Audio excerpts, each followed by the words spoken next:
আসন্ন জাতীয় নির্বাচন সামনে রেখে বাংলাদেশের সবচেয়ে বড় সাহিত্য উৎসব অমর একুশে বইমেলা এবছর আবারও স্থগিত করা হয়েছে। রবিবার বাংলা একাডেমির মহাপরিচালক অধ্যাপক মোহাম্মদ আজমের স্বাক্ষরিত এক বিজ্ঞপ্তিতে এ তথ্য জানানো হয়।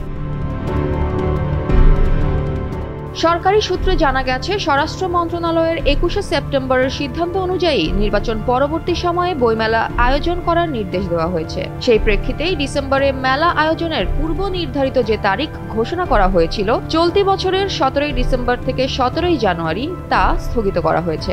বিজ্ঞপ্তিতে বলা হয়েছে, প্রকাশক ও অন্যান্য অংশীজনদের মতামত রেকর্ড করে পরবর্তী সময়ে নতুন তারিখ নির্ধারণ করা হবে এবং বাংলা একাডেমি সেই অনুযায়ী নতুন সময়সূচি ঘোষণা করবে। RICL TMX, যুগের পর যুগ স্থাপনা থাকে মজবুত। একুশে বইমেলা শুধু বইয়ের মেলা নয়, এটি সংস্কৃতি, চিন্তা ও মত প্রকাশের এক উৎসব। এটি লেখক, পাঠক ও প্রকাশকদের মিলন ক্ষেত্র। তাই নির্বাচন সংক্রান্ত কারণে স্থগিত হওয়ায় পাঠক ও প্রকাশক সমাজে হতাশা থাকবে। তবে অংশীজনদের সাথে সমন্বয়ের পর উৎসব পুনরায় প্রাণ পাবে বলে আশা করা হচ্ছে। জয়া হাসান, NPB।